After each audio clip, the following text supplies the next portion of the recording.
announcing the arrival of our distinguished speaker, the Chief Reverend, Venerable Dr. K Sri Dhammananda.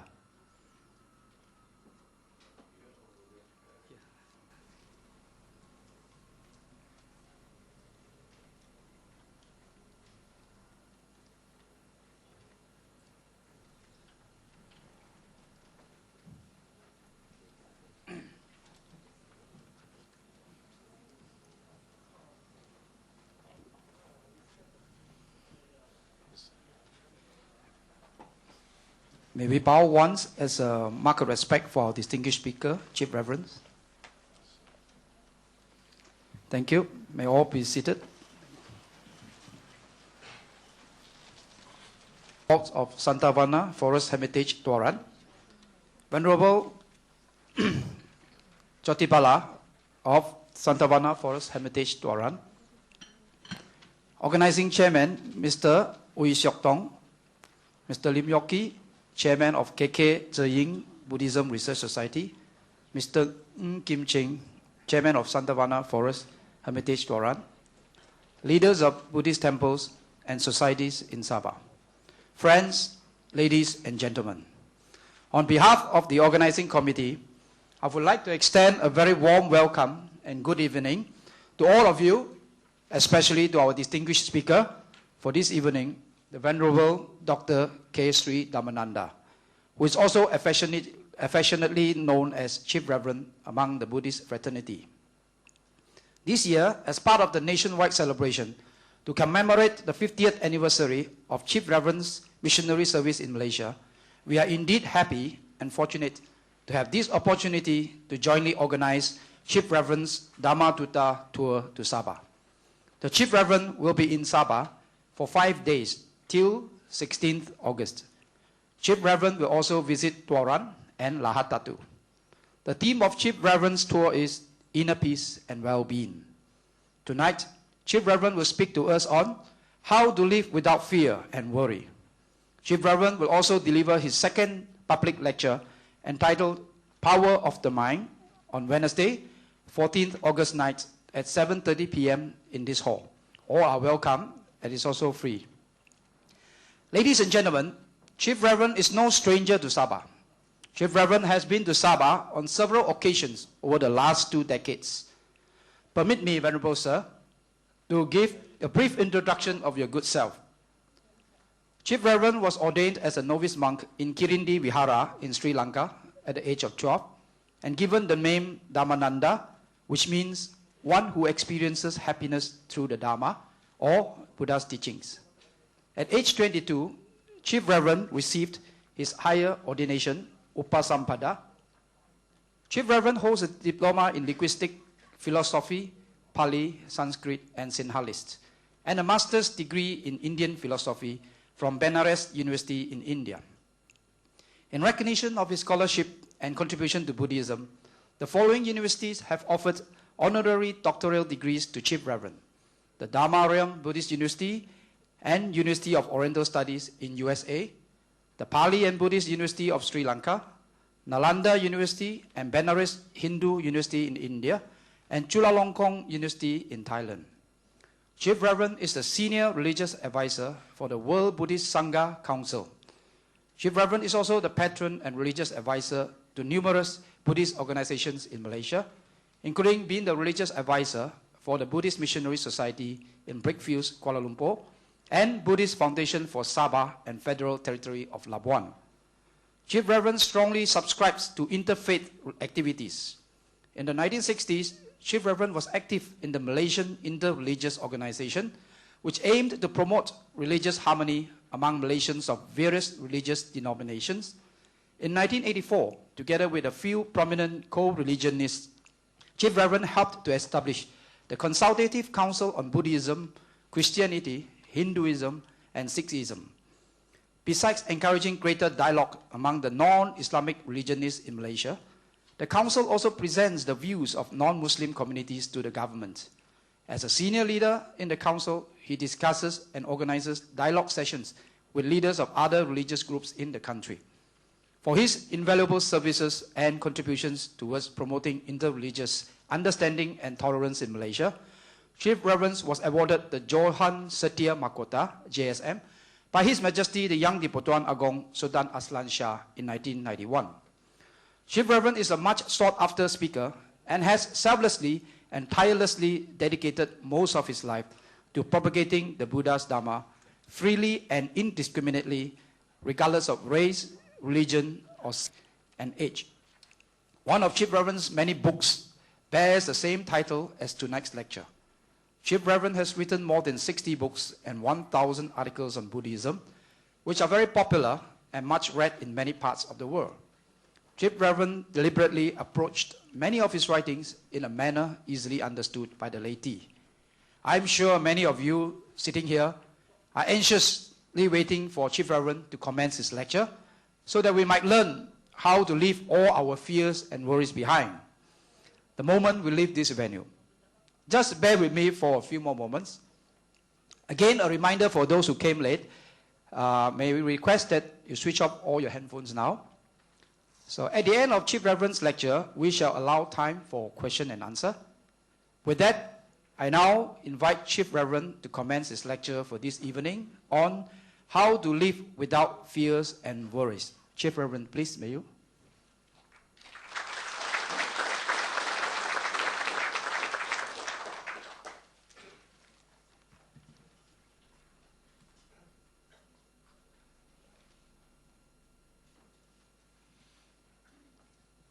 Time. Can you keep something for me to see the time? What is the time limit for the talk? 1 and? I better to keep. Oh, I don't use research. Yes, okay. Can see. Okay. Members of the Mahasangha, distinguished guests and dear friends. First of all, I would like to express my sincere thanks for having invited me to come and meet you and discuss something which is more important in our day-to-day life. So you have invited me to talk on how to live without fear and worry.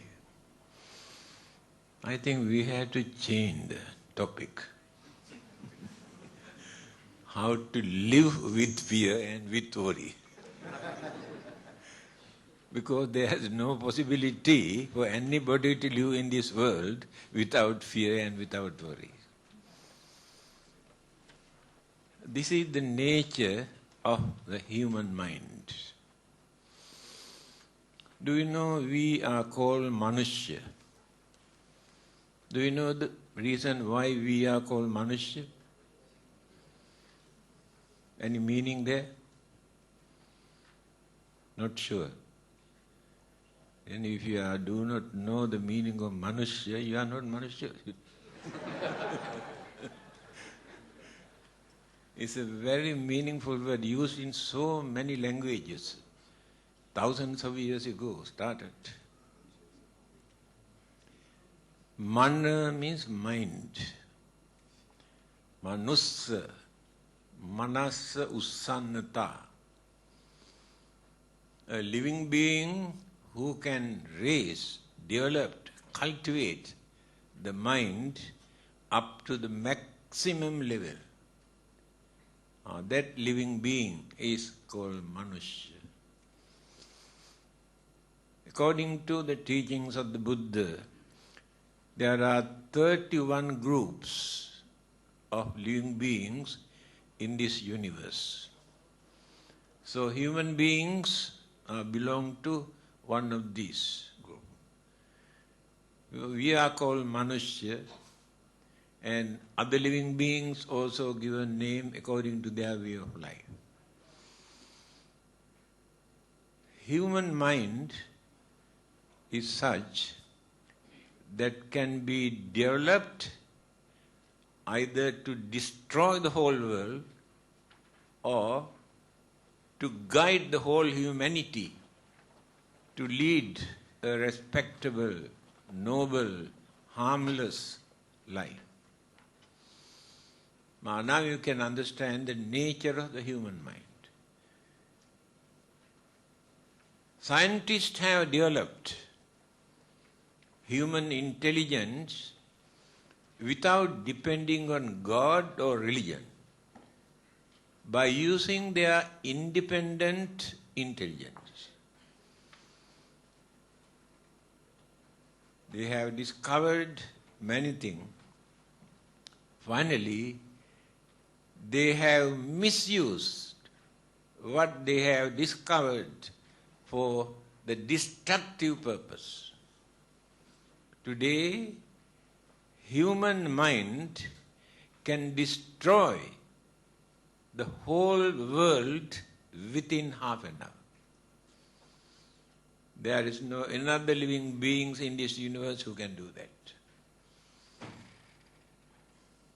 That is why Albert Einstein, one of the best, very highly intellectual scientist, he says, science without religion is blind. That means they do not know what they are doing. Nobody to guide them, correct them, divert their mind to go through in correct way, path. According to their discovery, they produce nuclear weapons to destroy the whole world. That is human mind. The God or devil or ghost or any other living beings cannot do that. Only human mind. On the other hand, the Buddha, by cultivating, developing, purifying his mind, he gained enlightenment. Many people actually do not know what is enlightenment. Very loosely they use this word, enlightenment. So one day, when the Buddha was going somewhere, he met a Brahmin. I think you know the meaning of Brahmin. The Hindu priest, teacher, master, guru for everything. They are called Brahmana. He has never seen another human being like this person. So he could not believe that this is a human being. He came and asked, may I know whether you are a god? The Buddha says, no, I am not a god. Others try to claim they are God or messenger of God or son of God. The Buddha says, no, I am not a god. Then he asked, in that case, may I know whether you are any other form of supernatural living being? He said, no, I am very natural. Then he asked, in that case, are you an ordinary human being? No. Now confusing in his mind who this person is. Then who are you? The Buddha gave the answer. This answer is very important for us to know, to understand who the Buddha is. If somebody come and ask you, now you follow the Buddha, can you tell me actually who the Buddha is? But I don't think you can give correct answer. You say something. This self-introduction given by the Buddha is very meaningful. We can understand why he is called enlightened one. He said in his own language, Abhinyeyang abhinyatang. I understood everything that which exists in this universe. Bhavetabbancha bhavitam. I have practiced all the great qualities, virtues, morals, principles and good qualities in this world. Pahatabbang pahinang me. I have eradicated, uprooted all the wicked, cruel, harmful, immoral thoughts, words and action. Tasma buddhosmi brahmana. Therefore, I am not a god, not an angel, not an ordinary man. I am the Buddha. This is the meaning of the Buddha or enlightenment. Buddha is not his name. Buddhi in Sanskrit, Pali languages means wisdom. Buddhi. Buddha means person who got that supreme enlightenment. That person is called the Buddha. So,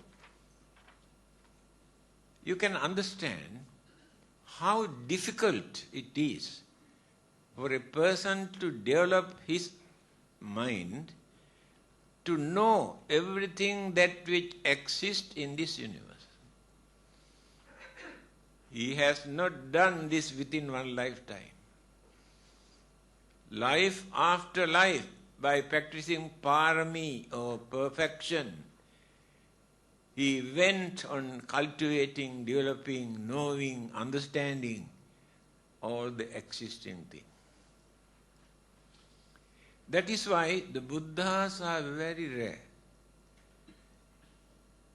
Now, 2,500 years ago, Sakyamuni, the Buddha appeared. But we do not know how many thousands or how many millions of years we had to wait to see another Buddha. That is the most difficult task in this world, becoming a Buddha. Cultivate all the great qualities, virtues, principles, morals, and eradicate all the evil, wicked, cruel, harmful, immoral things. Take, for instance, how difficult it is. Now, all of us have jealousy. Jealousy is very minor weakness. We know we never gain anything because of our jealousy. We create very bad atmosphere, we create enemies for nothing. Even then, can we completely eradicate the jealousy from our mind within one lifetime?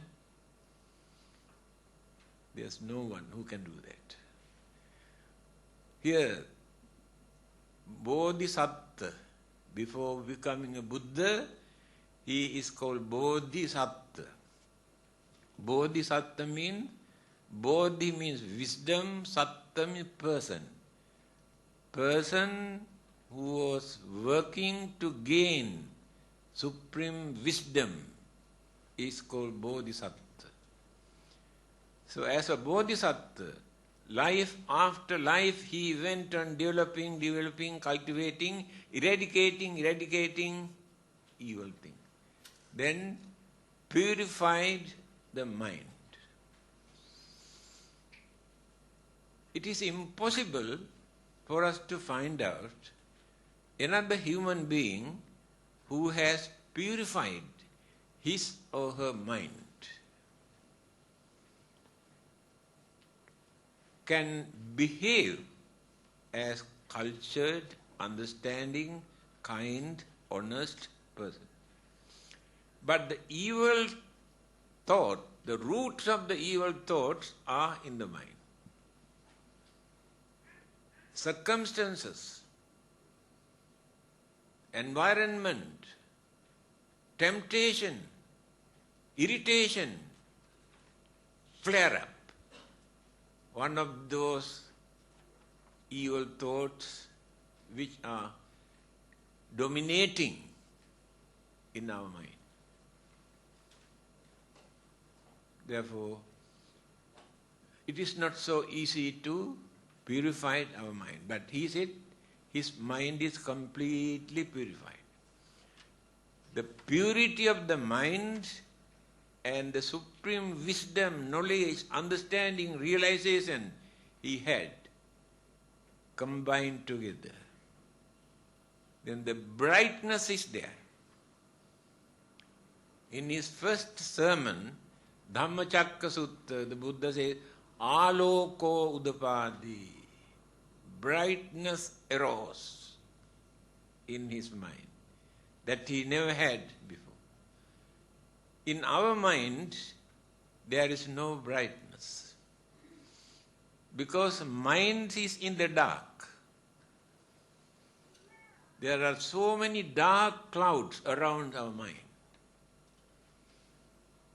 Greed, selfishness, anger, jealousy, grudge, ill will, all these are dark clouds moving around our mind. Therefore, mind is in the dark. That is why we cannot understand, we cannot see things properly. We create our own imagination, wrong concept, wrong belief, wrong ideas, because we cannot see the reality in life or anything that which exists. So the Buddha has done this. Then after gaining enlightenment, he advised. There were 60 Arahantas. Arahanta means those who have completely purified their mind.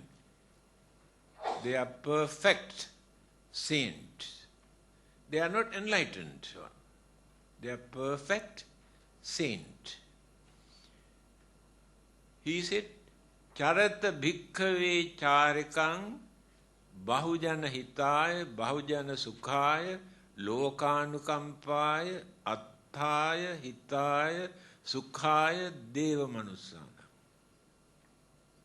This is the first missionary religion in this world. Buddhism is the first missionary religion.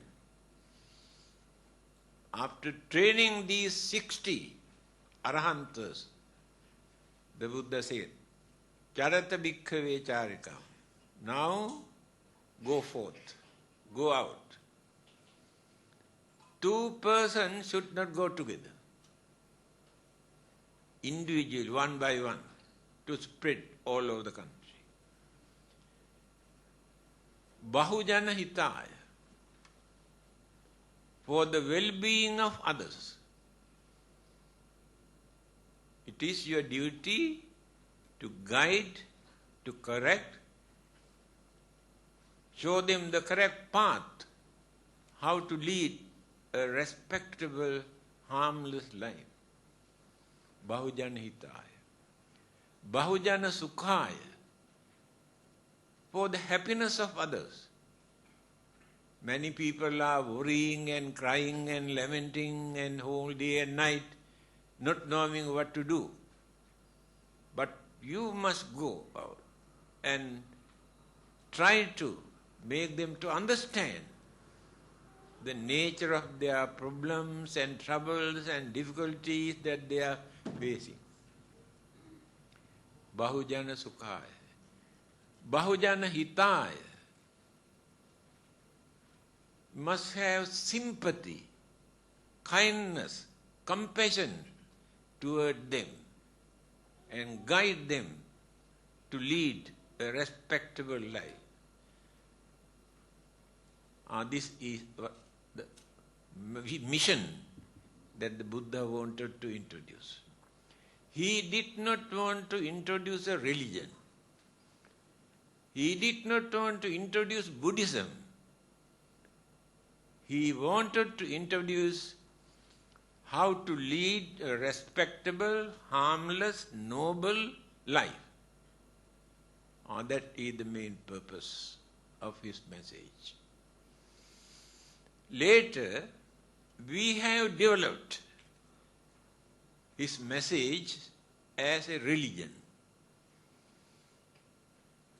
If you analyze this word religion, actually Buddhism is not a religion. We lower the status of the message of the Buddha if we say Buddhism is a religion. What is the meaning of this word religion? It is a Latin word, religio. Religio means binding. So when they created this word religion, they interpreted binding to God. That is religion. If religion means binding to God, we cannot say Buddhism is a religion. Why? Addressing those 60 Arhantas, Buddha says, Muttohang sabba pasehi ye dibba ye chamanusa. Now, all of us are liberated, released from divine and human bondages, fetters. Yeah? Binding, but Buddha says you want to release, not to bind them. That is the Buddha's message. But we are doing so many things in the name of the Buddha, in the name of religion, according to our way of life. Our culture, our traditions, our way of life. But this is, today we accept as a religion. Anyway, just now I mentioned the nature of the human mind. If it is not guided properly, that human beings can misuse that intelligence for the destructive purpose. Because they have more jealousy, more greed, more selfishness, more anger in their mind when compared with other living beings. Others have very lesser degree of these forces. But human beings have these evil forces which create, persuade, encourage, force them to create endless problems, troubles, disturbances, violence, bloodshed, war. When the United Nations wanted to draft the Constitution, they have repeated what the Buddha has said. They do not know that. It is written, war begins in the human mind. War is not created by devil or ghost or God or anybody, but the human being. Animals never create war. Take for instance, few dogs start barking, attacking, biting each other today.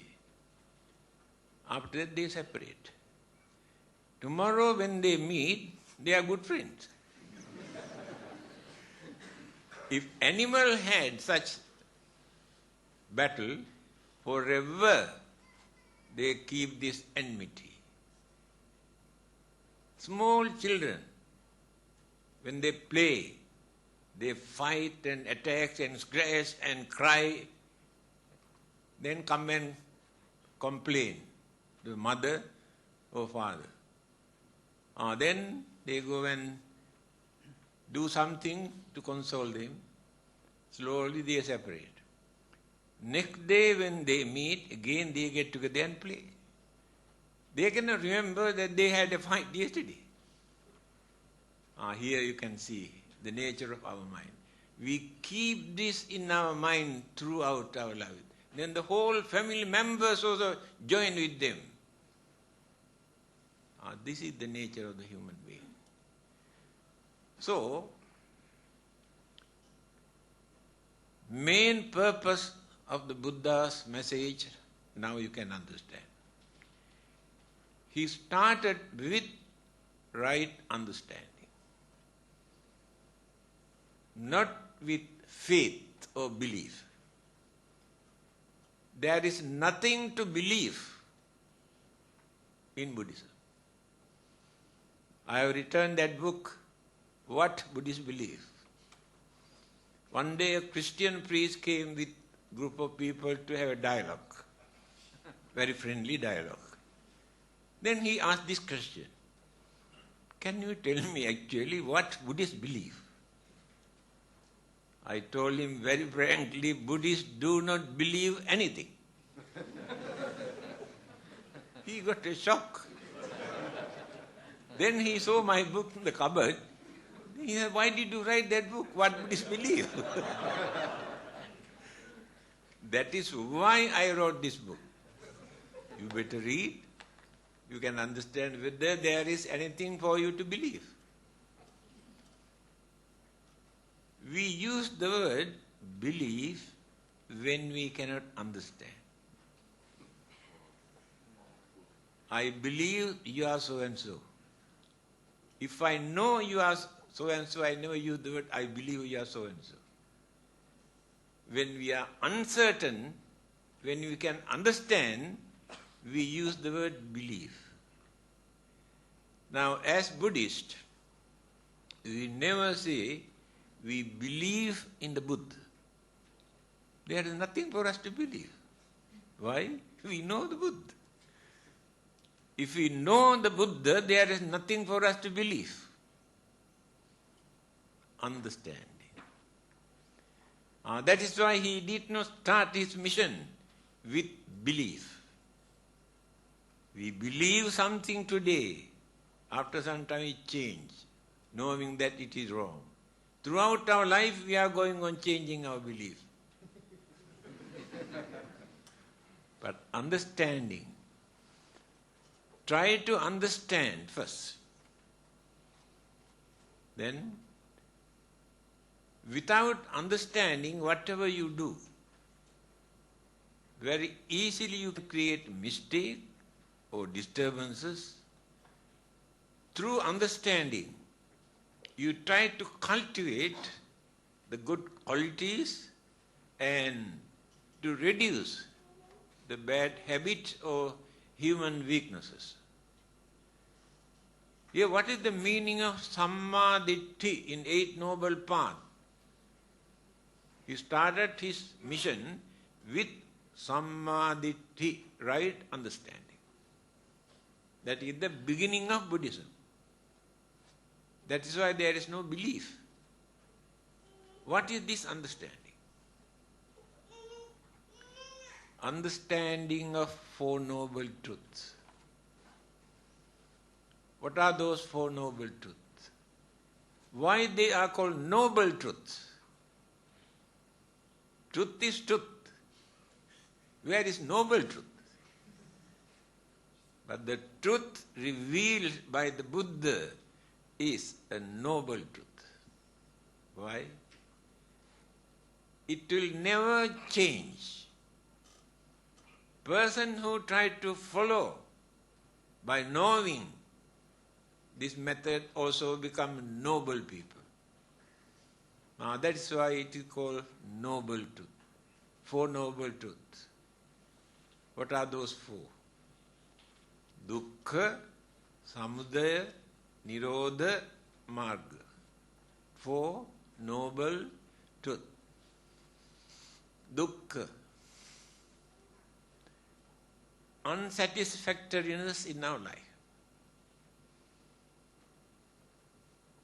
How many times a day we experience unsatisfactoriness.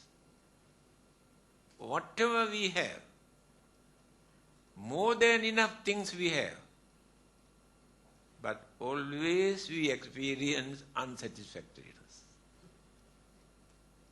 This is the nature of our life. Dukkha.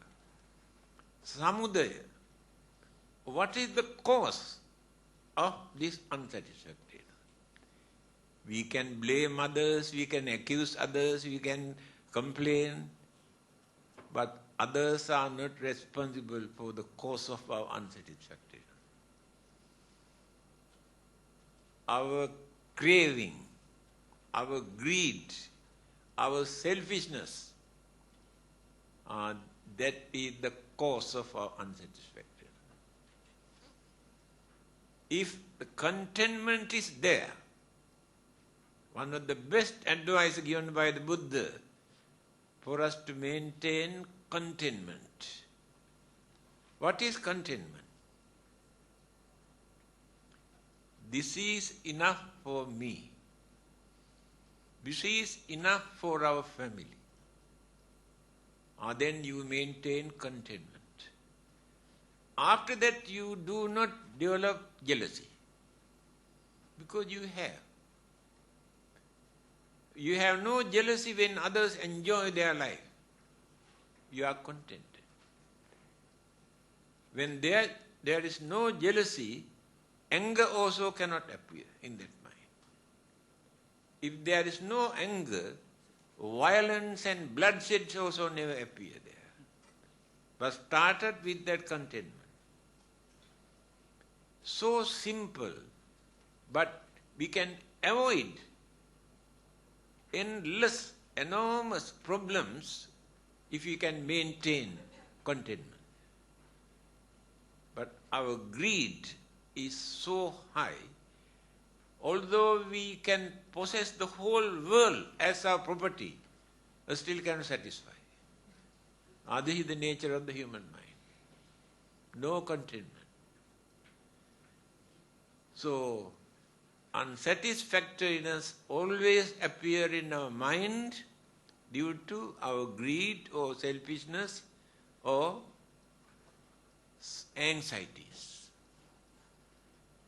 Dukkha samudaya. Then nirodha. What sort of freedom that gain by reducing this unsatisfactoriness?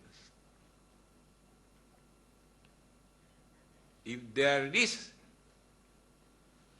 satisfaction in our mind, there's no trouble, no complaint, no worries, no disturbances, because satisfaction is there. Why there is no satisfaction?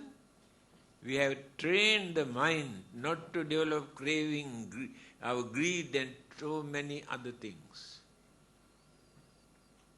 Then release. Mind is relaxing. That is called nirvana.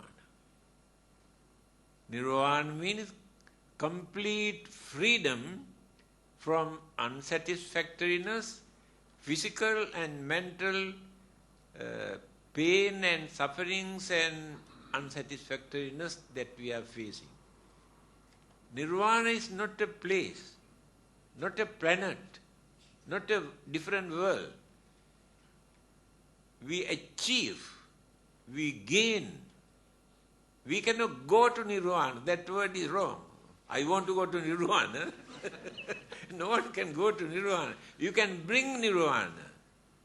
When you reduce all these evil forces from your mind, you bring Nirvana into your mind. That means you are completely free. All these worries and problems and troubles and suffering that you are facing today. Then the last one is Magga. Magga means way or path. What should we do to gain this freedom, liberation, salvation? That is the most important aspect. The Buddha did not encourage anybody to come and worship him. He never asked anybody to come and worship him. He was not in favor of erecting Buddha images.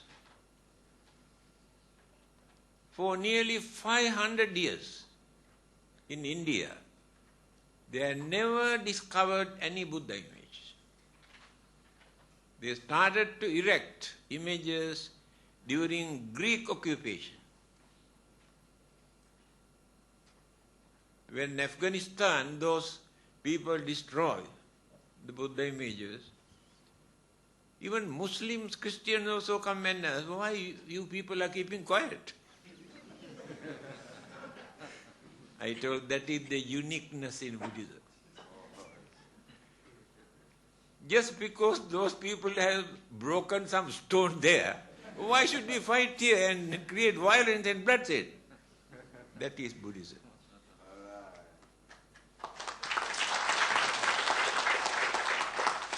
Again I told them, if people followed the Buddha, there is no image for them to destroy today. Without any image, we can practice the teachings of the Buddha. Not only image. When the Buddha was alive, one of his disciples called Vakkali, every day he come and sit down in front of the Buddha and watching, just like watching television. Buddha asked Vakkali, what are you doing here? Then he told, when I look at your physical body, your complexions and features and the serenity and everything gives a lot of happiness. That is why I like to come and watch. Then the Buddha said, now you can understand who the Buddha is. In his own word. Kinte vakkali imina putikayena duggandhena sarire.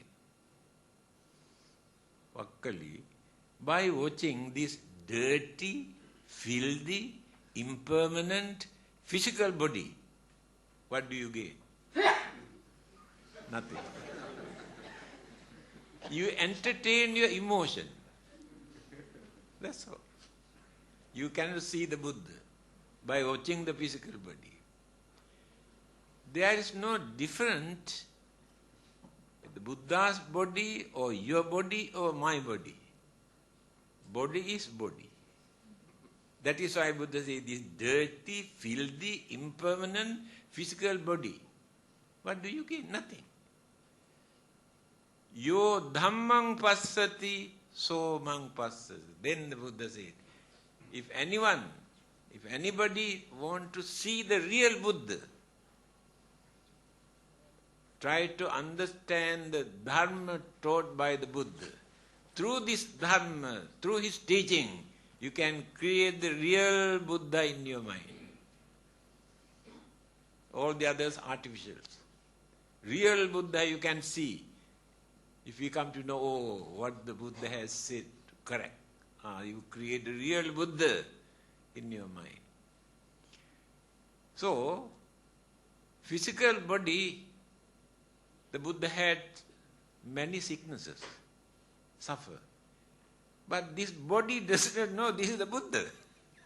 So he had to suffer from various sicknesses. That is the nature of the physical body. According to Mahayana schools of Buddhism, they introduced 3 bodies of the Buddha, 3 kaya. Kaya means body. Sambhoga kaya, Nirmana kaya, Dharma kaya. 3 bodies he had. Although he had 3 bodies, he was not a busybody.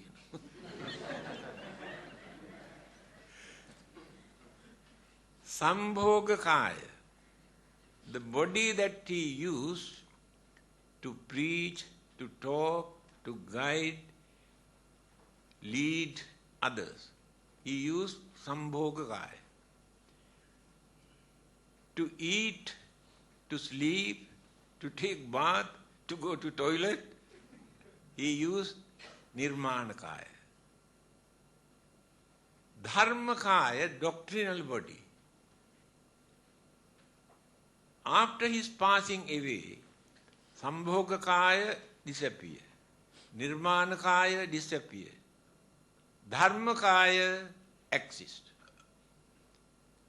That means Buddha did not die. The Buddha cannot die.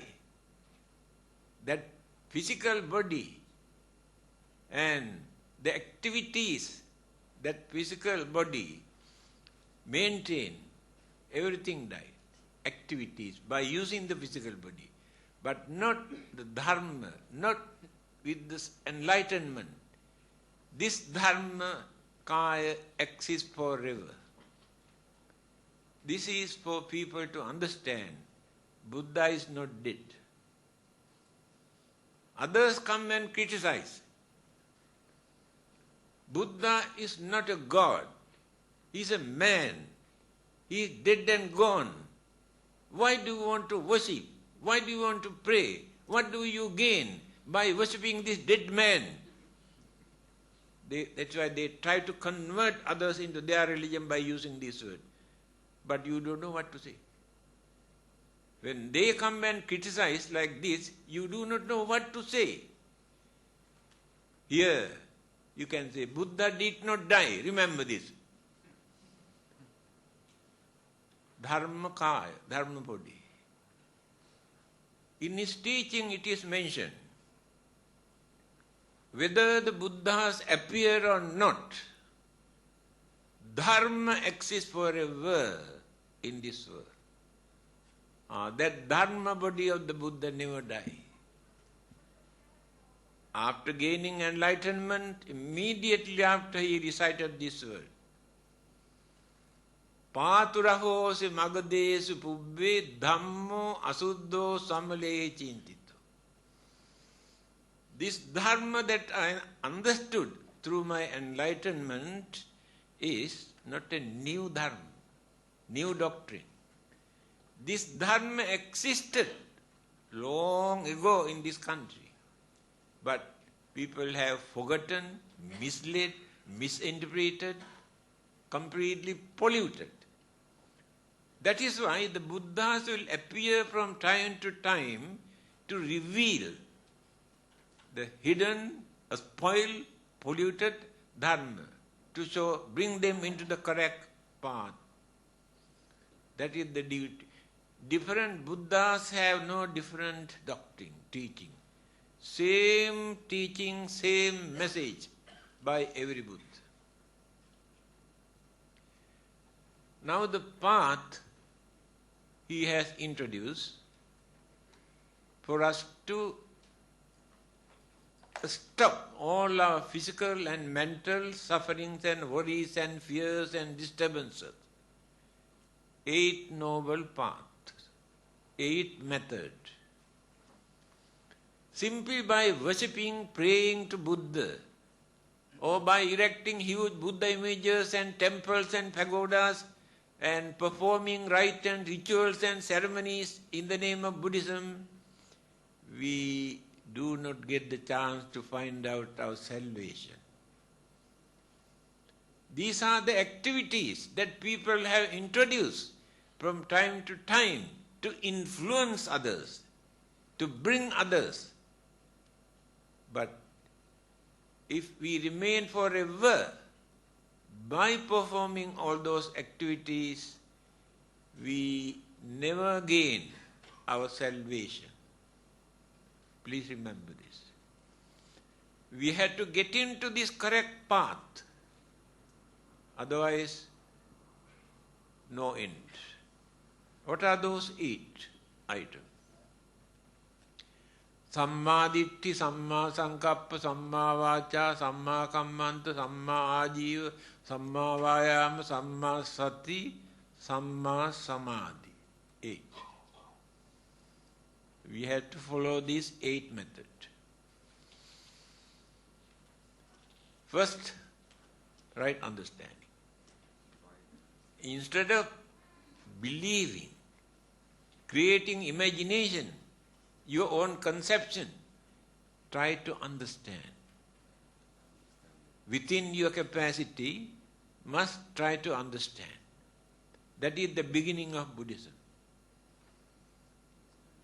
After this understanding, Samma Sankappa, try to understand what is in your mind. We know everything in this world. What is happening all over the world. But we do not know what is happening in our mind. This is our need. So his advice is, you must try to know, try to understand what is in your mind. Then if you think unbiasedly, then you can understand, I have jealousy, I have anger, I have greed, I have enmity, I have kindness, I have compassion, I have sympathy, I have honesty. Then we analyze. Then we come to know, according to our way of life, the way how we talk, the way how we live, the way how we work, we can understand how we use these things. Good things and bad things are understood. We should not try to justify, oh, nothing wrong with us. Always blame others. Our egoism, that egoistic idea, becomes the main cause of so many troubles and problems in this world. When there is a problem, violence, we always blame others, blame others. But when we investigate unbiasedly, I am also responsible for that. I also contributed something for this problem and violence and bloodshed. That is how, unbiasedly, when we try to understand the nature of our mind, we had to admit. There is a well-known saying written by a Mahayana Buddhist scholar, Dharmakirti. He says, when we have problems, instead of worrying, we must try to find out what is the cause of this problem. By worrying, you never get the chance to get rid of your worry. You develop your worries. Then you will come to know, oh, this is the cause of this. The book that I have written, Why Worry? Do you know how many people have stopped committing suicide after reading this book? They came to see me, they have written to me. 2 years ago when I went to Australia, one lady is the wife of a doctor. She, having seen my name in the newspaper, she came and told me, you saved my life.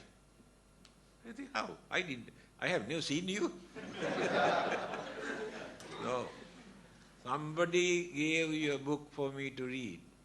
I have decided to commit suicide, given up everything.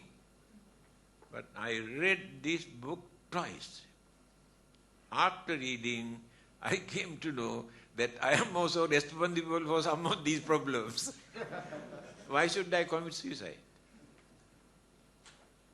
Some people in Malaysia, Germany, England, America, one couple in America, separated. One of them had the chance to read this book. They were not Buddhist. After reading, with the, I don't know, with the husband or wife, after reading, that person came to know that they have separated due to misunderstanding. Then send the book to the other person, husband or wife, to read. And after reading, that person also understood. Then again they get together and written me a letter because of your book, now we are living together as husband and wife.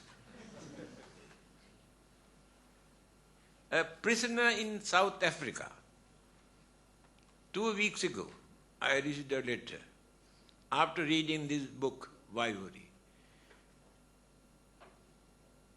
He became a Buddhist. Do you know what nationality, what religion he had earlier? He said, I have become Buddhist after reading this book. Now I want to introduce this among my friends in the prison. So I sent few copies. Second letter I received, there's a big demand. And people do not worry, do not complain, do not bother, do not, show their sour face. They can understand the nature of problems. So amount of letters I get from England. I got a letter from the husband. My wife had a very moody and very hot-tempered lady. Always argue and fight and quarrels with others, relatives and friends and neighbors. When I was thinking what to do, I had the opportunity to read your book, Why Worry? After reading, I handed over. Then she also read. After reading, now it seemed completely changed her attitude. Now she is very understanding and very peaceful wife. This from England. From Germany, I got a letter. Your book, Why Worry, I use as my Bible. Always I keep this under my pillow. When I go to bed, I read at least 2 or 3 pages. Because I know how to console my mind after reading this book. Here, we create our own imagination. Because of our greed or jealousy or anger or discriminations, we are not ready to admit that these are wrong attitude. We suffer because of our own evil thought and blame others. You can understand this when you change your way of life through your understanding. Now here, 8 noble paths. The Buddha advised, first one, try to understand. Then try to find out the nature of your own mind. Then, Samma Vacha. How to talk. Art of talk. We talk, but we do not know what we talk. Create unnecessary misunderstanding, enmity, argument, because we have not learned how to talk. We had to learn. Talked mindfully. Mindful means we must know what we are talking. The Buddha's advice is, if you want to talk, talk something meaningful. If you haven't got anything meaningful to talk, better to observe silence. This is the advice given by the Buddha. In Zen Buddhism, it is mentioned, those who do not know talk a lot. Those who know keep quiet. It is true. Due to lack of understanding, we are talking. Therefore, art of talking. Talk with mindfully. What we are talking, to whom are we talking, whether it is necessary to talk. Even in Mangala Sutta, the Buddha says, Kalena Dhamma Sakaccha. You have to discuss the Dharma, but Kalena, at proper time. If you go on talking always, talking about Eight Noble Paths, Four Noble Truths and Nirvana and Buddha, people think you have something wrong with your mind. That is why Buddha says you can talk the Dharma when the time is suitable. By disregarding that they are wrong, we do anything, whatever we can. See what is happening in this world today. Whole world is a battlefield. The whole world is a madhouse. Human beings do not behave like humans. Animals in the jungle live peacefully. Because they follow the nature. Human beings have violated the nature because of that intelligence. So other living beings have no such intelligence to violate the nature. They have no religion. Among those 31 group of living beings, religions we can find only among the human beings. Others have no religion. Even Devas, Brahmas also have no proper religion. Animals, spirit, ghosts, devils, they have got religion. Only human beings.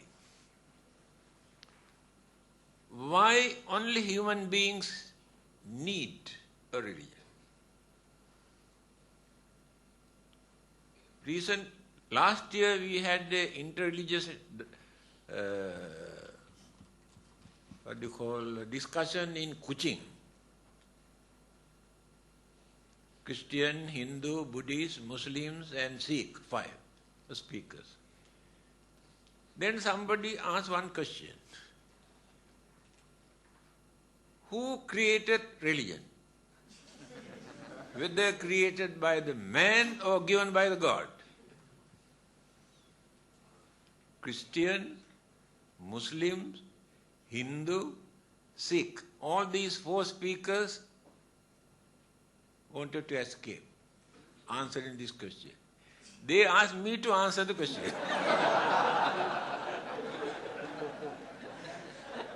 Then I knew they want to escape. If one of them said created by the man, then lot of argument. If another group said no, given by the God, then so many arguments. That is why they wanted to avoid. Then I thought, why not? I also escape.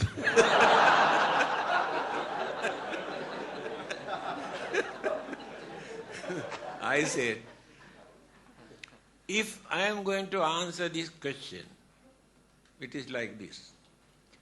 Which comes first? With the egg or chicken?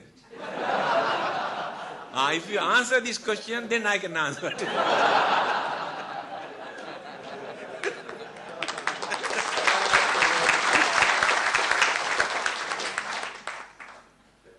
So, you must understand what we talk and what we do. Think mindfully to avoid evil, wicked, cruel, harmful things.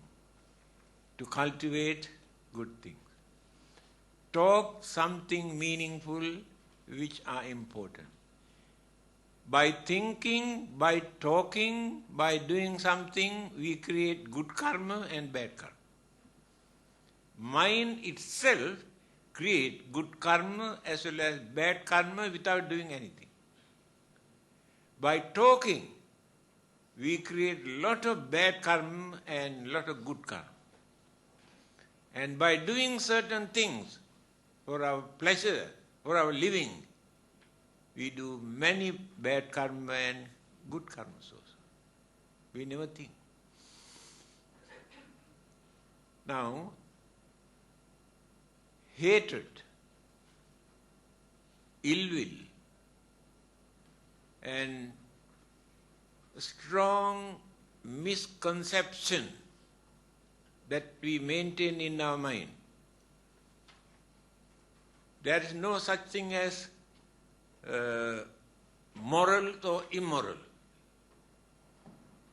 We must have freedom to do anything, whatever we like. That is called mithya, wrong concept. We don't believe that there will be another life after that. This is the only one. Without studying, without thinking, without observing, simply say, we don't believe that there will be another life. This kind of concept, if we maintain, these thoughts create bad karma. By talking, to hurt others' feeling, scolding, accusing, blaming, criticizing, condemning others, we pollute our own mind, our purity in the mind. Hurt others' feeling, create bad karma. We talk to others to console. When they have fear, worries, disturbances, we go and talk to them to console, to reduce. Those who are suffering from sicknesses, we can go and console them, talk to them nicely, to reduce their fear and worries. By doing that, we create good karma, to console others. By doing certain things, you can understand very easily. We can slaughter thousands of others, living beings, for our living, for our pleasure. We can do any dirty, vulgar, immoral things for our pleasure. Read newspaper every day, what is happening in this world. Animals never behave like this. In one of the discourses, Buddha has said, dogs are better than human beings. Do you know that? Yes. Male dog never disturb female puppies.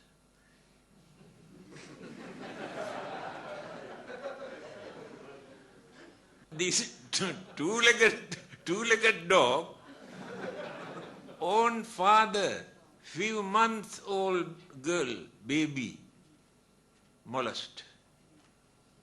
That is why Buddha say, dogs are better than human beings. This is the nature of the human mind. We cannot imagine how cruel this human mind, up to what extent they can develop this cruelty. Those who have planned to destroy World Trade Center in America, nearly 4,000 innocent human beings had to face untimely death. 1.5 trillion property completely burned and destroyed. After that, those who organized said, well done. Can you imagine nature of the human mind? 4,000 innocent human beings did. Well done. God bless you. Now, there's a big problem. Heaven is fully packed. Yes. No. All those who destroy the followers of other religions are in heaven. Fully packed. That is religion. This is the nature of the human mind. That is why we must know what is in our mind, the nature of our own mind. Then action. Samma Ajiva. Right livelihood. For our living, for our survival, we do certain trade, certain business to make money. Yes. There are 5 things Buddha has mentioned. Goes against the right livelihood. What are those 5 things? Now you rear animals by selling to gain an income. Whether chickens or pigs or cows or any kind of living being you rear to make money. It is not right livelihood. Again, you want to do the business by selling meat. You go and order the slaughter chickens or pigs and sell, make money. Not the right livelihood. You want to make money by selling poisons that people use to destroy others' life. You can make money by selling dangerous weapons, even time bomb or suicide bombs. It is not a right livelihood. You can make money by practicing slavery. Practicing slavery means by selling living beings or human beings. It was a very big business at that time. They catch innocent human beings, bring them into the market and sell. Are still going on. They catch children, innocent girls, carry them here and there, make money. Slavery. These are the 5 things Buddha has pointed out. It is against the right livelihood. If you want to go to the correct path, you must try to avoid, keep away from these 5 things. Samma Ajiva. Samma Vayam, right effort. Not by using your body, your mind. You had to strengthen your mind when evil thought appear in your mind. Train your mind not to do that. When the good thought appear in your mind, develop your mind to do that. Religion is important for this purpose. When you observe the 5 precepts, you recite one word. Say, Panatipata Veramani Sikkhapadam. Sikkhapadam Samadhiyami. What is the meaning of this word? Sikkhapada. To train the mind. I observe this precept to train my mind not to do this bad thing when that idea appears in my mind. It is not a law given by the God or commandment. Through understanding. That is what I say at the beginning. We develop our mind to understand this is wrong, this is correct. If it is wrong, we train our mind not to do that. If it is good, we develop our mind to do that. That is called right effort. You have to develop this effort. Samma Ditti, Samma Sankappa, Samma Vacha, Samma Kamman, Samma Ajiva, Samma Vayama, Samma Sati. We can use that Samma Mati. Samma mati means die peacefully. That is also important. Here sati means mindfulness. This is very important, mindfulness. We must know what we are talking. We must know what we are doing. We must fix the mind toward this particular object what we are dealing with. Either talking or doing something, or reading, or computer, or typewriter. The mind must be there. That is called mindfulness. Then the five senses cannot bring external object into the mind to disturb. Now mind is concentrating towards one particular object. We have to train and train and train our mind this. This is the most important thing. We can avoid so many troubles and problems and enmities if we talk mindfully. Then how to do that? First we had to train the mind by fixing towards an object which is neutral. Neutral object. Neutral means cannot be very pretty, handsome, beautiful thing. Cannot be very ugly, dirty, smelly. Neutral. Our own breath is neutral. Then we fix the mind, inhaling, exhaling, inhaling, exhaling. Mind is only working with this. Now, five senses cannot bring anything from outside. Mind cannot create mental object or imagination. Mind is really experiencing, relaxing.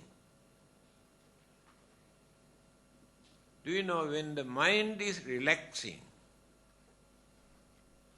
the main organs of our physical body also get the chance to function in normal way. Because the mind always disturbs them. When we are angry, when they are greedy, when they have jealousy, the mind influence. See, when you get angry, look at the face. And examine the pulse, heartbeat,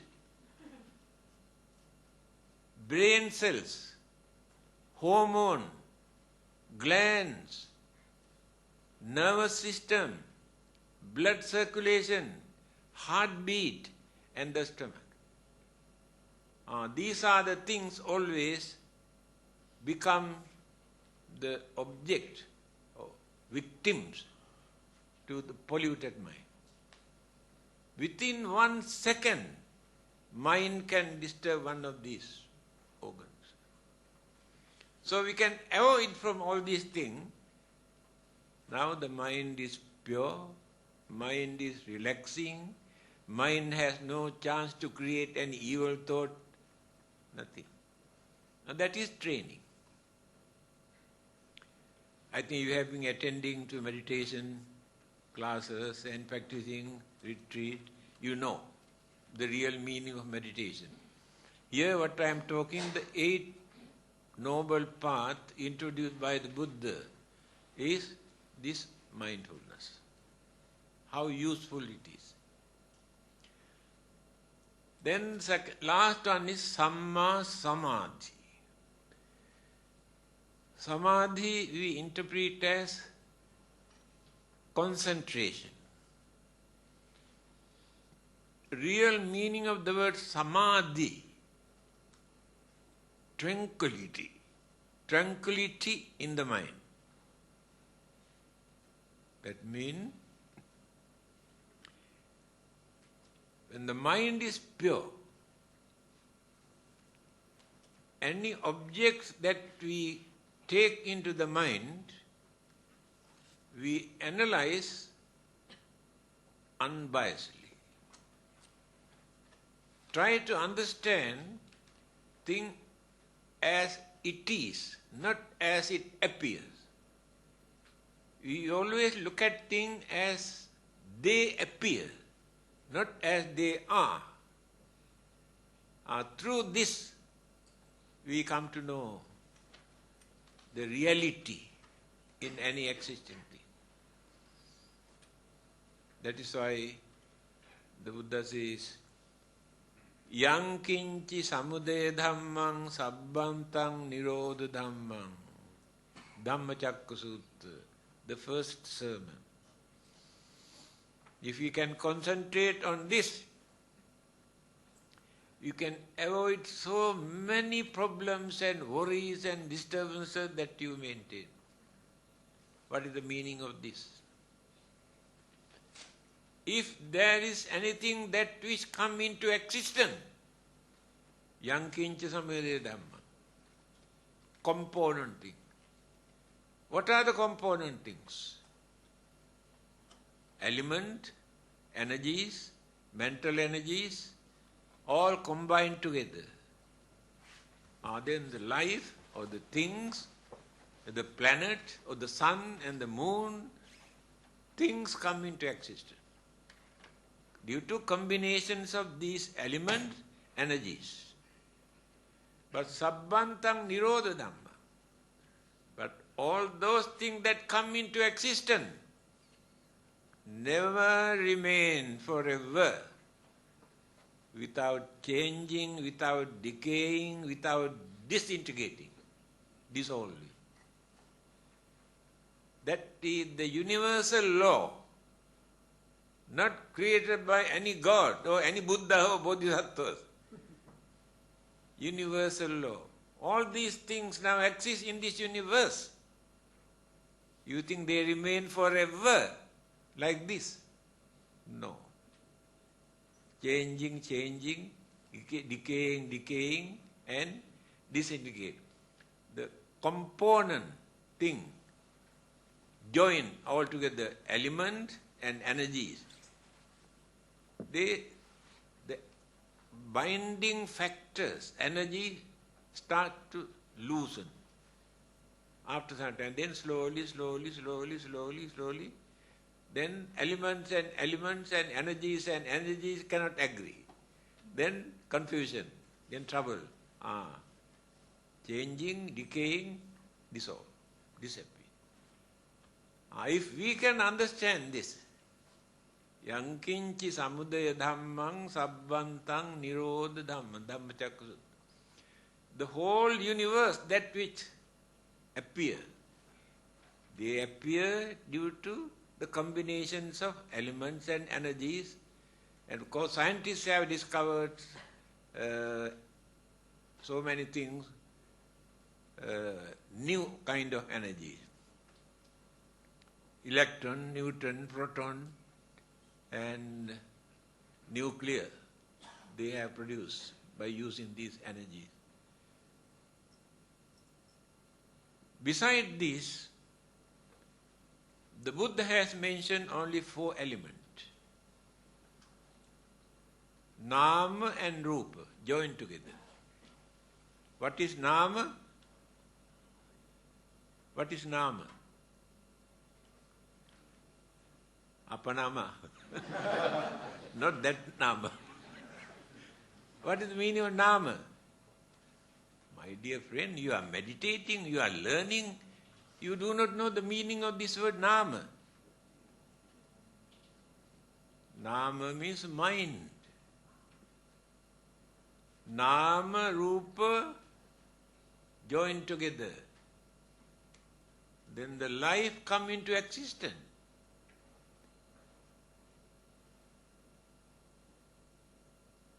Rupa, what is Rupa? Anything that which is subjected to decay. Rupa. Through the influence of external energies. Rupa. Now this is Rupa.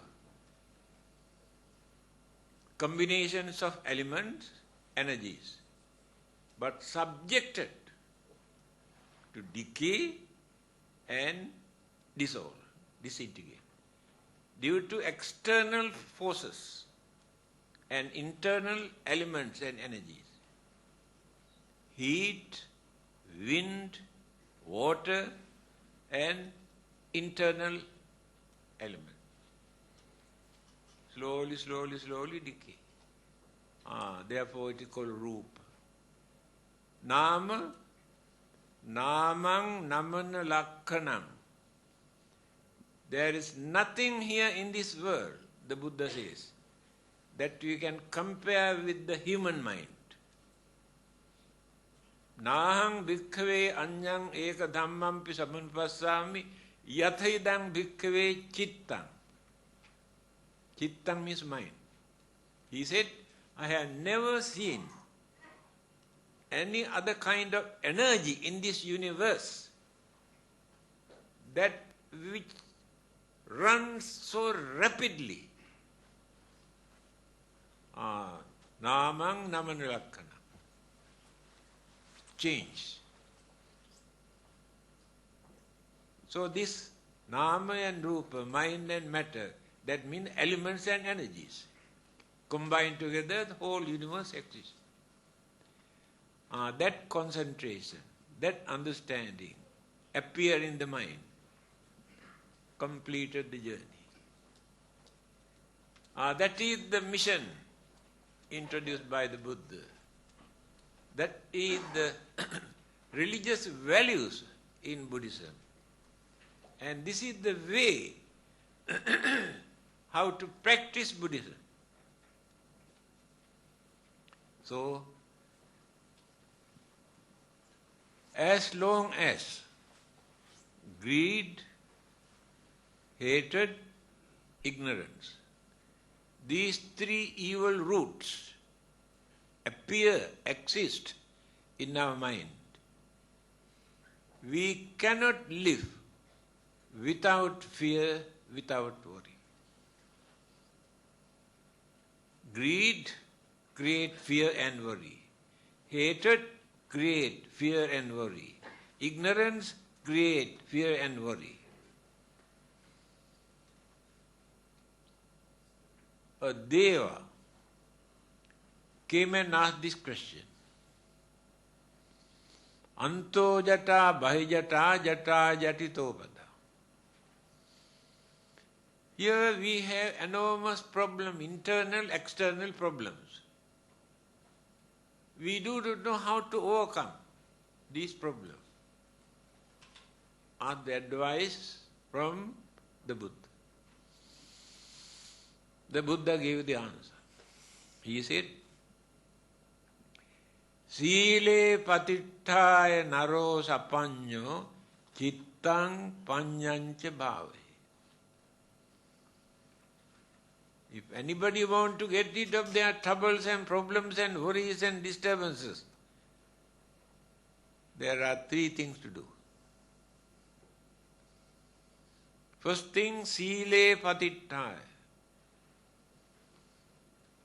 Try to uphold your principles, your precepts, your morals.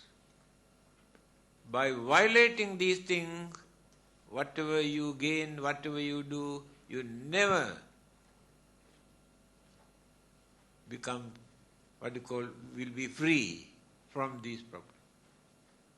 You must have some sort of principles. That is the first thing. Sile patittaya naro sapanyo. Chittang panyancha bhave. Chitta. Then you must know the nature of your mind. You must know how to train and tame and culture your mind. By keeping all the evil forces in our mind, we pretend, oh, nothing wrong with us. Then how can we find peace, happiness? How to avoid worries and fear.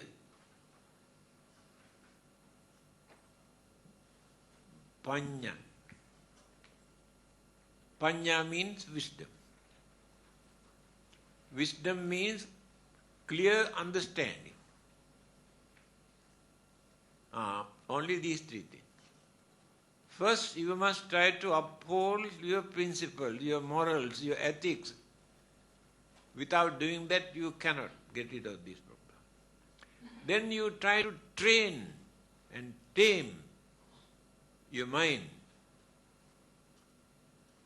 knowing evil forces and your duties that you have to do. Last one, when you go through this, you gain real understanding, wisdom. After that, no trouble, internal, no external, everything is settled. But without doing anything else, we want to gain peace and happiness and everything from heaven. Just now I mentioned, I think I did not explain the United Nations Constitution. Did I explain? War begins in the human mind. At the same time, peace also must come from the human mind. That I told you, they are repeating what the Buddha said. People pray and worship, asking peace from heaven, from God. We are fighting and quarreling and killing, we go and pray, come back and again kill. And ask the peace from heaven. That is the way how they practice religion. Mano pubbang gama dhamma. Have you heard this saying of the Buddha?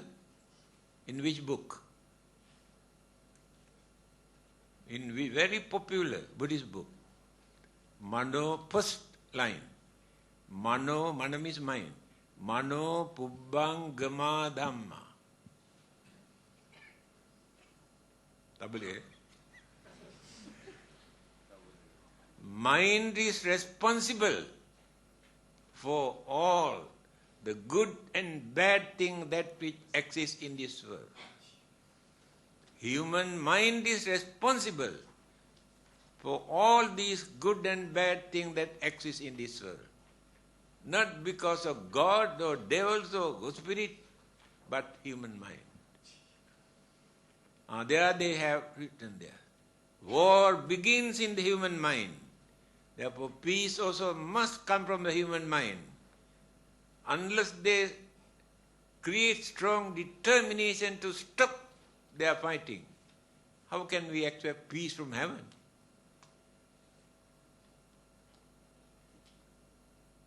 They are asking peace from heaven, asking from God.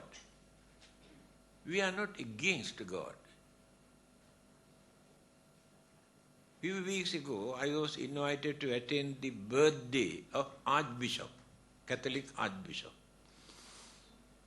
All the religious groups were there. After speaking few words, all of them say, God bless you.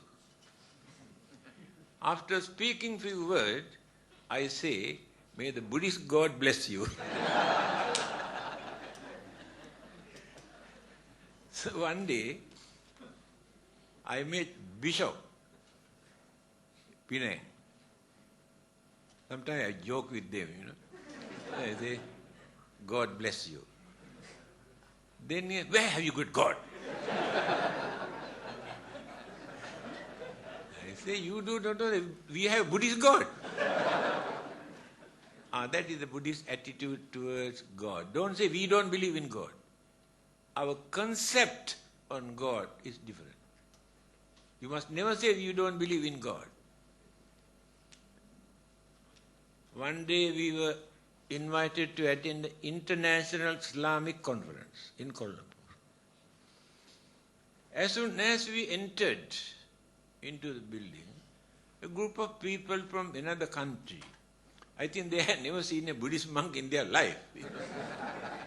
Straight away, come and ask, do you believe in God? I said, why not?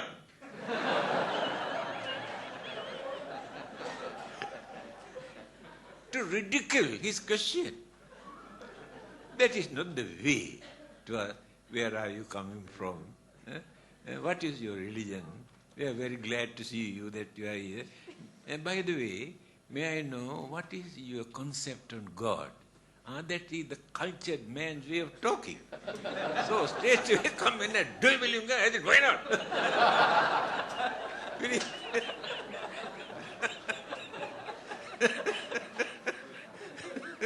You must know how to deal with all these people. What is the time now? It started at 8:30, isn't it? Why not we give time for them to ask questions? Thank you, Chief Reverend, for a very enjoyable and, I'm sure, beneficial talk. I now open to the floor for questions. For the benefit of those sitting at the back, can you please relay your question through the mic? There are 3 mics provided on the floor. As time is limited, we have roughly about 20 minutes left. Can I have the first question now?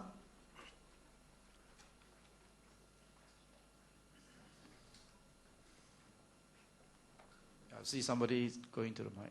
Thanks. Thank you.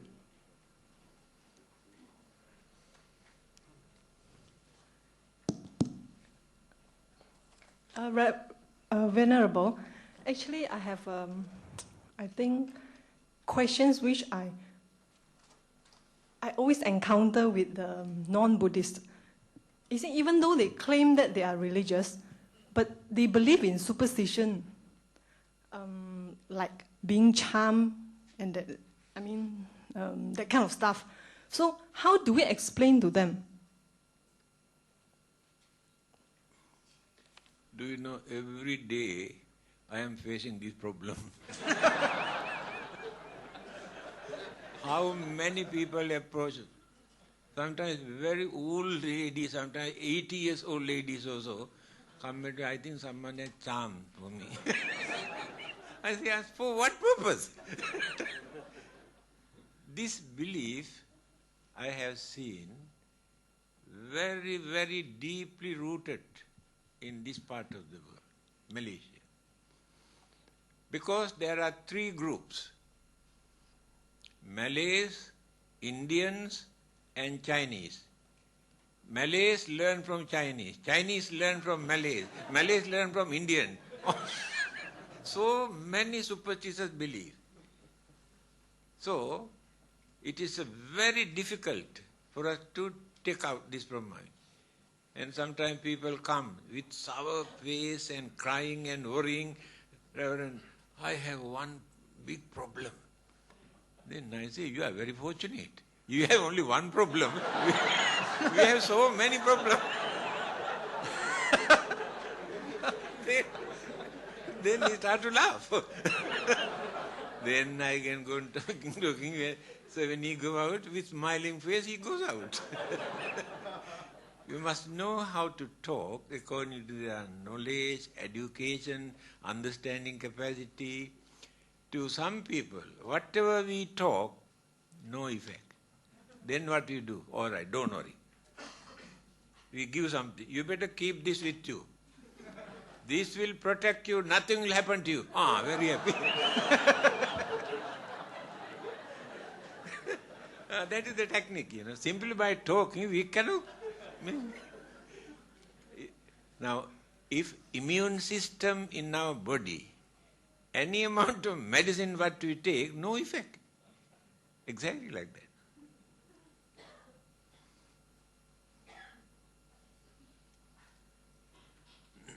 Thank you. Can we have the second questions?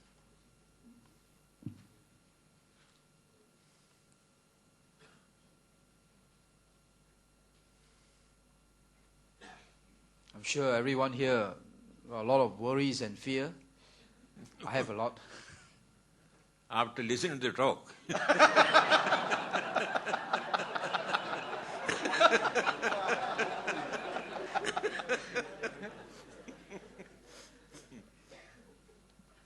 Yeah, that's a question. Good evening, Reverend.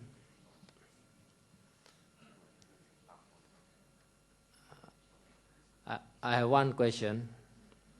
I cannot see the person who. Where? Oh, no light, no wonder. Oh, I must see the face. Okay. Now right. If our relative is mentally ill because of worries, how do we help them to overcome the problem? Thank you. Why only your relatives? What about others?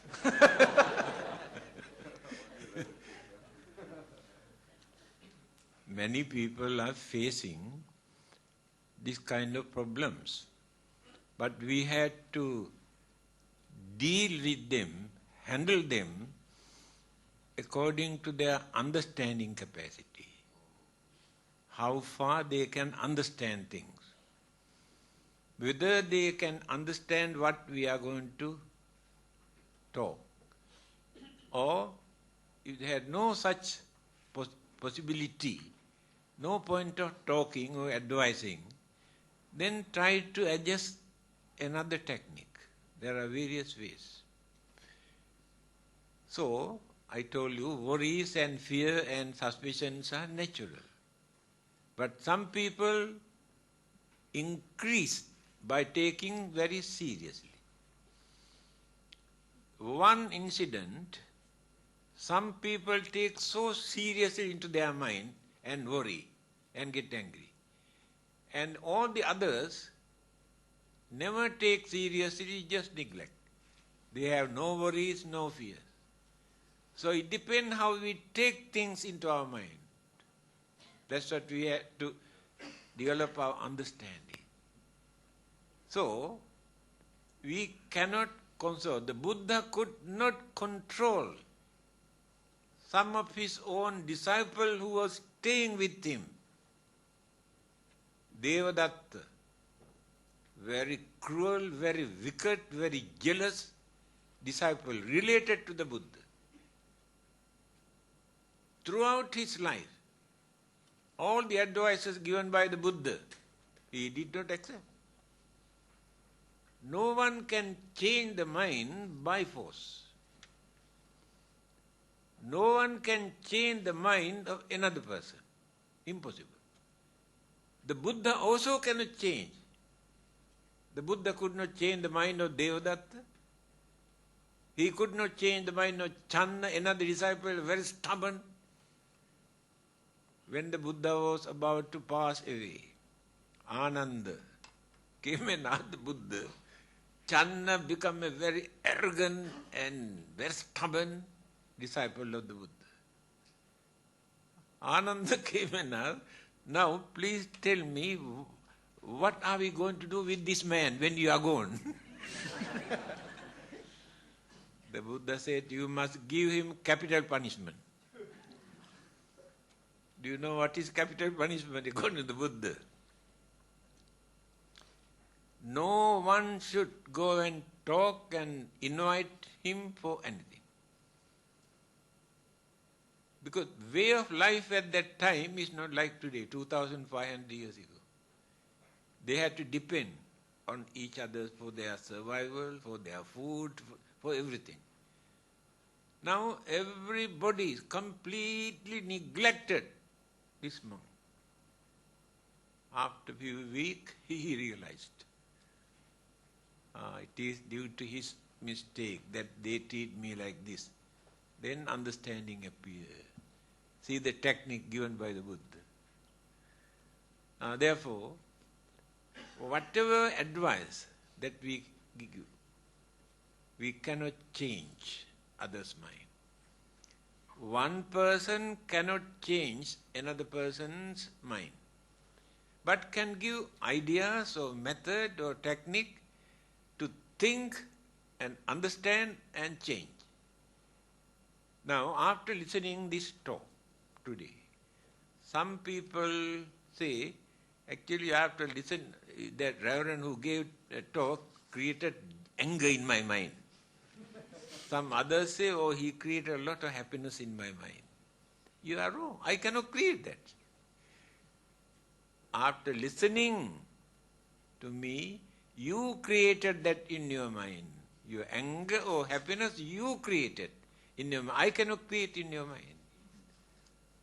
Therefore, if people are not ready to listen, by talking we cannot do anything, but there may be so many other techniques, the method.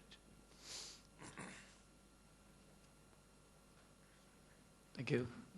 Any more questions? We still have 10 minutes more.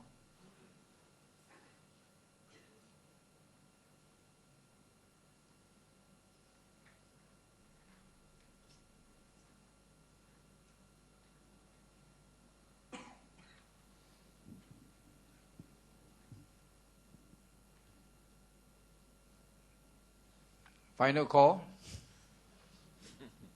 It's a rare opportunity we can bring the chief down to Sabah. Oh, yeah. There's 1, 2. Okay. Venerable Sir, I was working as a nurse some time ago, and I was working in intensive care unit.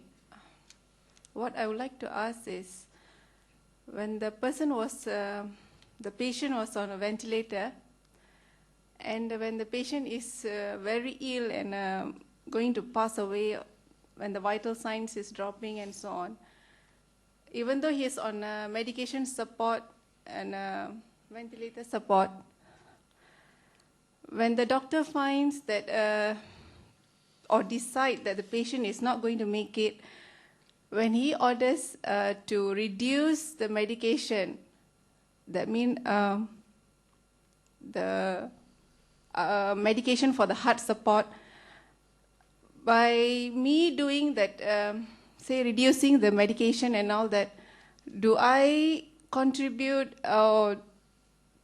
some kind of bad karma or anything? Can you please comment on that? Thank you. It is a good question. Many people ask. Now, some people maintain the life by putting tube here, tube here, tube here, tube here. So when you remove these things, that person cannot survive, die instantly. Whether it is by doing that, do they create any bad karma, knowing that he died when they remove these things. Another thing, that recently they practice in Australia, euthanasia. The patient go and request the doctor to take away his life. Be requested. They have done. But after that they realize this is very dangerous. Human mind is such, they can misuse. Anything in this world they can misuse. Therefore they have withdrawn this one. Karma we create not by action. Action alone cannot create karma. Chetanahang bhikkhave kammang vadami. Our chetana.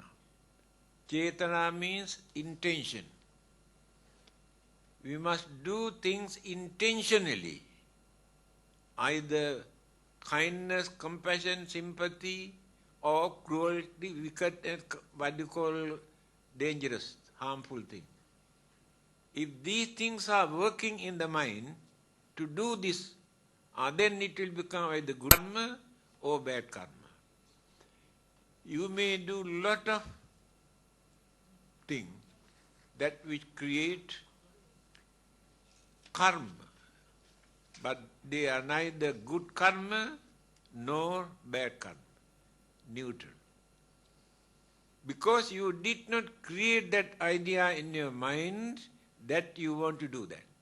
But action, when you're driving your motor car, how many kills, cats and dogs and some others you may kill. But you never create any bad karma, because you never think that you want to kill them while driving. Therefore, you are completely free. But here, person who is going to die, by force, we hold on this by putting our sort of tube. When everybody comes to know that this person cannot survive, then they request, why not we remove this thing and to have the end of it. They do not create any idea in their mind that they want to kill this person. But they know this person's life depart from here when they do that. So that action cannot create bad karma. Death means departure of life. Many people still have not realized what is death actually. This body is not our life. This is the house. Our life live in this house. But in some other world system, life can exist without shelter, without a body. But in this part of the universe, life cannot exist without a shelter or body. So when the house is getting decaying and decaying and decaying and rotten and collapse, the life goes away. That is called death. No one can kill a life. Life never dies, please remember. Life never dies. There is nothing to die in the life, it is an energy. No one can see a life. No one can see a mind. But they exist. So, if the rotten house is collapsed, what is the use of staying there? Go away and build another new one. That is called rebirth. Buddha says very clearly this.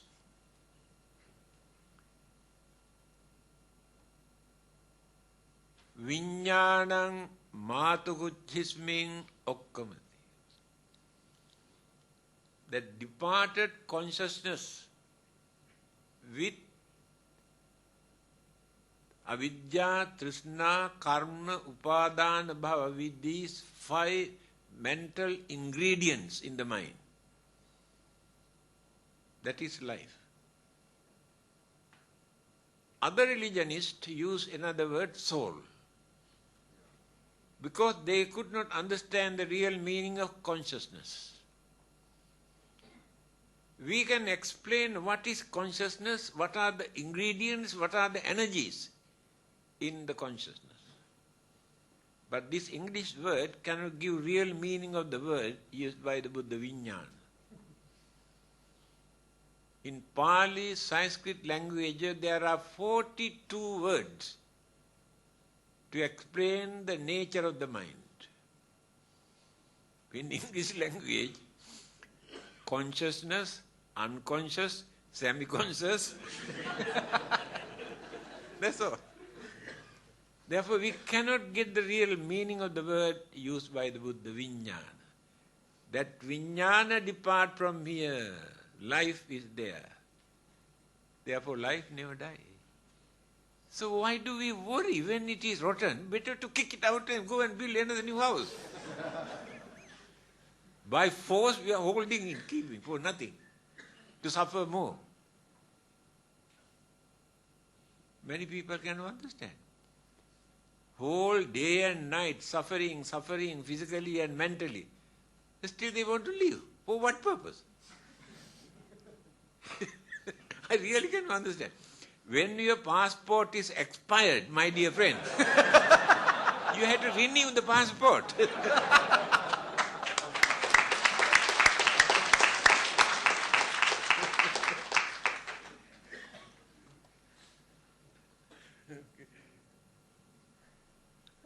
One more final question before we close the session. Oh, you always final. Renew.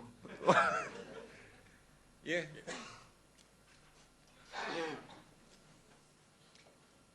Venerable, I want to ask a question on diet, that is a vegetarian diet. How important is it for our behavior? Because I was told if you eat meat, you'll be fierce as a tiger. If you eat grass, you'll be tame like a buffalo. So how important is diet for our behavior and our, what you call, understanding? And how important is also a vegetarian diet for our prayer life or meditation life? And lastly, how important is this vegetarian diet for our life, long life? Are we healthier? Do we live longer with a vegetarian diet? So many things in your question.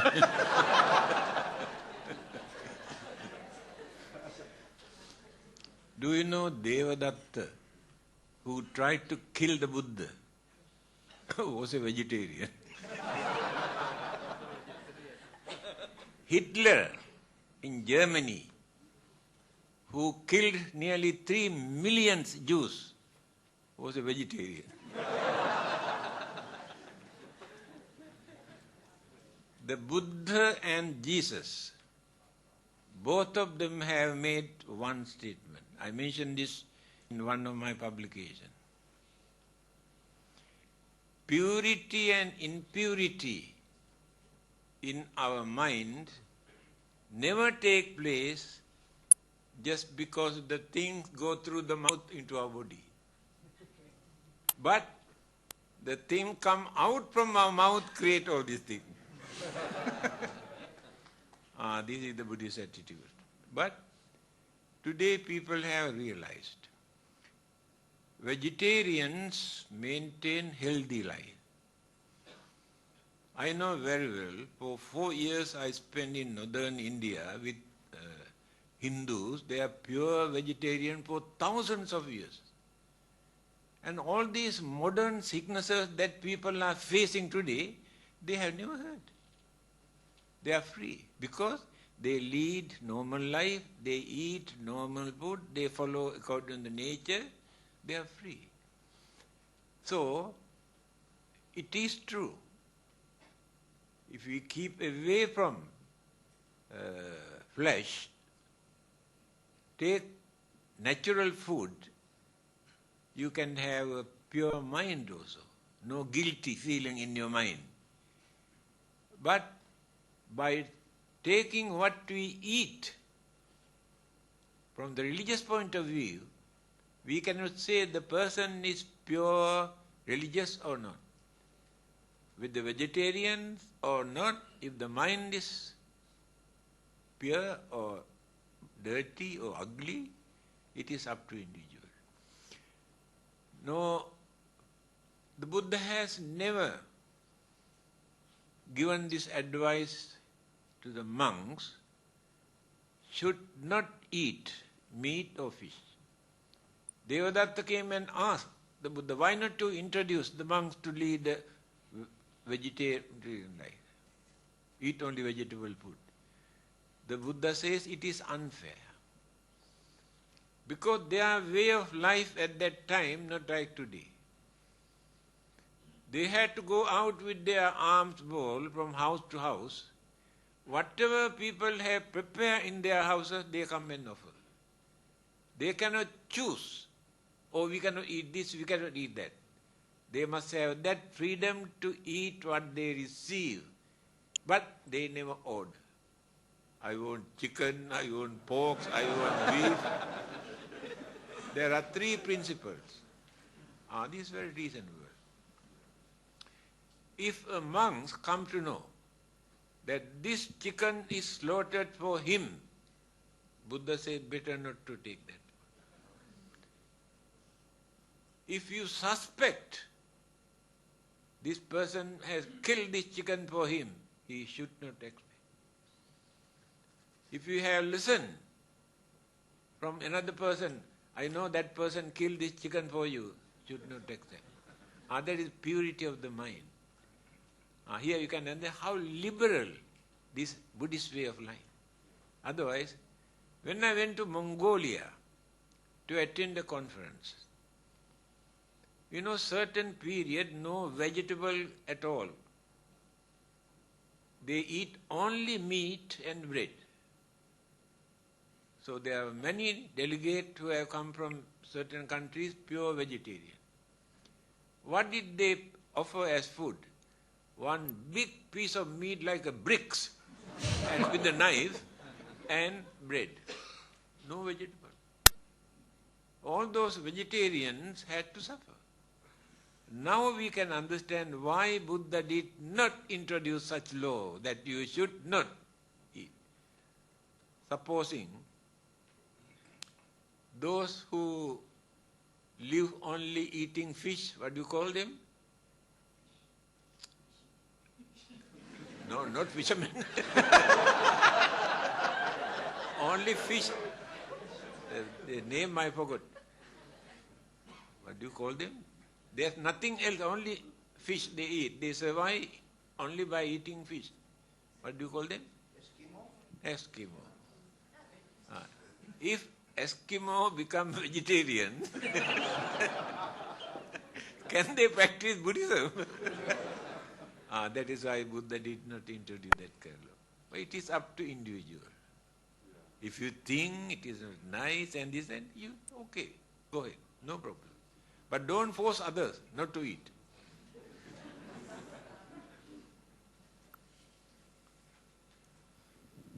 Your final.